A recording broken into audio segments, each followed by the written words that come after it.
I am Dustin Baker, and this is VikesNow, the second to last edition for the week. It is the July 7th edition, and I want to have a chat to level set about Vikings cap space. So if you pull up one of the two biggies for cap space details, Spot Rack, I think you pronounce it like that, or Over the Cap, it will tell you that the Vikings have $11 million in cap space, which is fine and dandy, but what they really have is around $9 million because they have not yet signed Andrew Booth, a cornerback from the second round, or Ed Ingram from LSU, a guard from the second round. There is an NFL-wide logjam in the second round where various second-rounders haven't signed yet. I don't know what's holding it up, probably a single dude and his agent.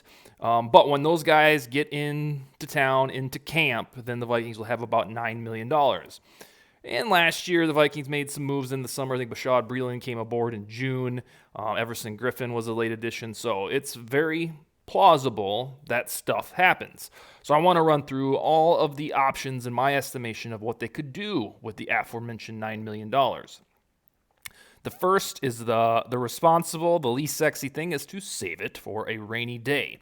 And in this tier, that would be for next year. You can indeed roll over cap space to the following season. You just have to declare it.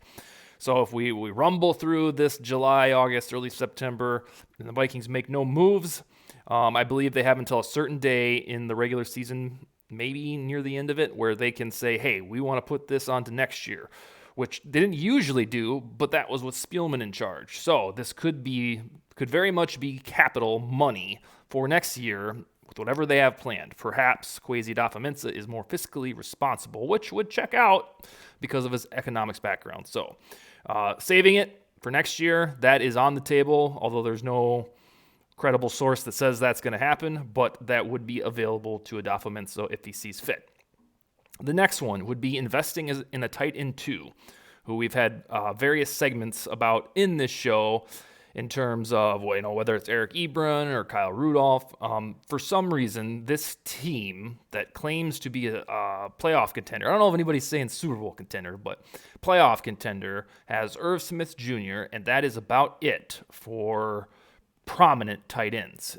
Last year, after the Kansas City Chiefs preseason game, Irv Smith Jr. was lost for the season to a torn meniscus. Thankfully, Tyler Conklin was chilling, marinating on the roster, and turned out to be a TE1. Boom, we had it fixed.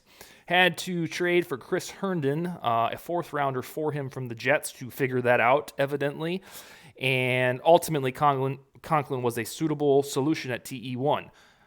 But we don't know if the Vikings could strike twice in that realm if something happens to Irv Smith Jr. So they could, in theory, this summer, spend money on a TE2, and we've already been through the list of usual suspects: Rudolph, Ebron, Jimmy Graham, Blake Jarwin if he gets healthy again. There are guys out there waiting to be plucked to fill in as a TE2, which the Vikings really need unless they subscribe to the theory advanced by, was it Janik Eckhart, who said that C.J. Ham could be used? Oh, wait, no, I think that was Josh Fry, who said that C.J. Ham could be used as a fullback, as a tight end. I don't know. That would be a first of its kind, so to speak, even though he is an adept pass catcher. Just going ahead and using C.J. Ham at tight end, we shall see. But they could reasonably spend TE2 with the remaining cap space. After that, cornerback. Some think it's fine between Patrick Peterson, Cameron Dantzler, Andrew Booth, Chandon Sullivan. Good to go. But as Mike Zimmer always said, these guys get injured, these cornerbacks. That's why we need to draft one every year, right? So right now, the Vikings have those gentlemen, and it'll be a very interesting camp battle to see who emerges as the starting outside corners between Peterson, Dantzler, and Booth. It's probably Peterson and Dantzler as Booth matures. If the Vikings wanted to get deeper, there are older veteran CBs on the open market, like Joe Hayden, Chris Harris, Xavier Rhodes, if you wanted another go-around with him, and then Kevin King. Not a great cornerback, but he played for the Packers, and this brand of Vikings has shown they have no problem whatsoever doing business with the Packers, whether it's signing their old dudes and Zadarius Smith and Chandon Sullivan, or trading with them and handing them Christian Watson in the NFL draft. So Kevin King would be a name to monitor if indeed the Vikings want to get another cornerback. But none of those men should cost $9 million, so it could be a bargain bin type of transaction if they want to get deeper at cornerback. Next is edge rusher. Just like we've talked about TE2 a few times on the show, we've talked about the top heaviness of this depth chart per edge rusher. Right now, it's a real fabulous billboard to put up in Minneapolis somewhere that has Darius Smith and Neil Hunter, this gruesome twosome, fearsome twosome that should, if healthy, wreak absolute havoc, sponsor quarterback terrorism every Thursday, Sunday, and Monday night. However, after that, it is an assortment of hopeful maybes for pass rushers, whether it's DJ Wanham, Patrick Jones, Janarius Robinson, Luigi Villan, the new guy from the Broncos, Andre Mentz. All of those guys, who knows? We've seen a lot of DJ Wanham. There's quite a divide of public opinion on him, if he's actually good or not. Thankfully, if he is the guy as the third pass rusher, a situational dude, he did get some experience last year in the summer being stood up as a linebacker, as will be needed in this 3-4 defense under Ed Donatel. If none of those guys tickles your fancy, or the Vikings get to training camp and think, shit, we're top heavy, we should have watched VikesNow and realized that at edge rusher, then on the open market, Jason Pierre-Paul, Carl Nassib, Justin Houston, Everson Griffin, you know him, and Ryan Kerrigan are all edge rushers that could be signed for a reasonable sum to play for the 2022 Vikings. They won't start because those jobs are spoken for with Smith and Hunter, but there is depth options available if Minnesota wants to use their $9 million on edge rushers. Next, going down the line here, is the J.C. Treader. I'm not going to get into it because I've done a couple shows on it, but if somebody finally puts their foot down in Egan and says, let's sign J.C. Treader, we don't care if he only plays on game days, doesn't practice during the week, we've done the homework to see that he's healthy, yeah, you could sign him. Now, he's going to take up a lot of the $9 million, but he's also a bona fide upgrade over Garrett Bradbury.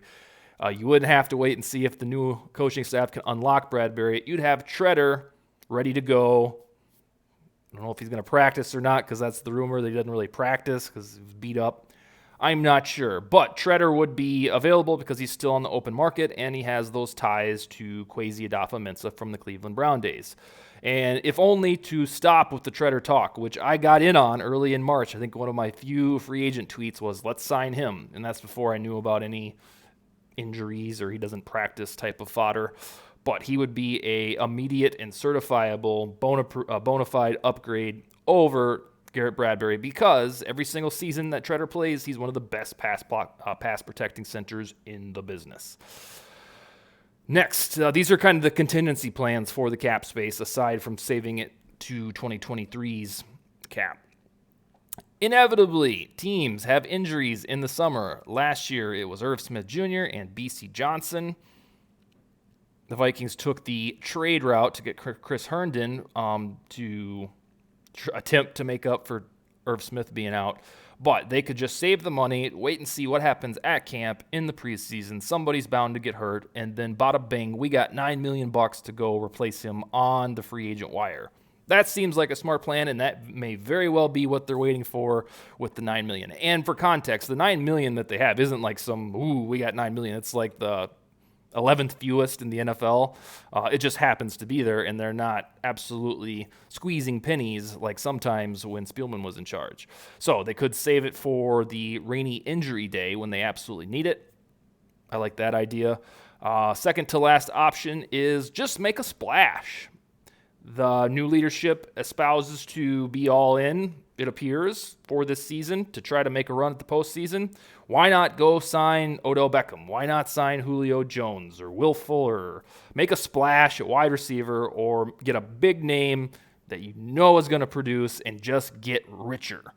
Screw them. We're going to get richer. That would be the mentality because obviously the Vikings don't need Julio Jones. They've got Justin Jefferson, Adam Thielen, KJ Osborne, who Osborne especially are going to have to carve out targets for themselves.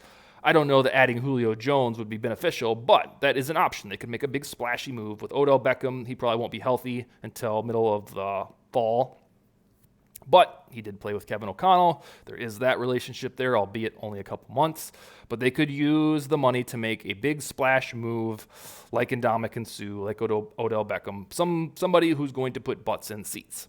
And last on this episode, With the $9 million, I don't know if this will be received well by some, none, or all. It would be just bring back Anthony Barr.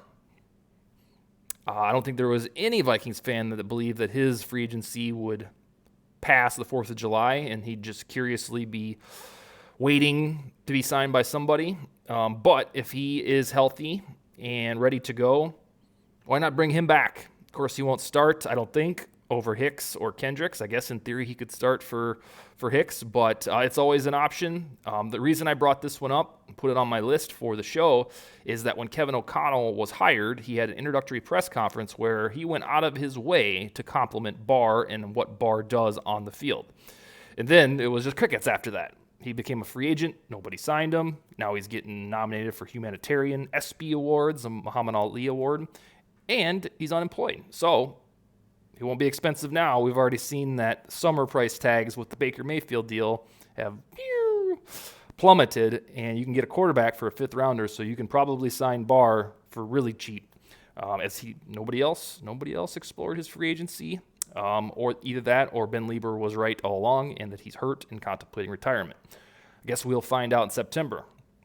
I'll be back tomorrow with one final episode of the week. Not sure of the topic, but I shall see you then, and Skol, baby.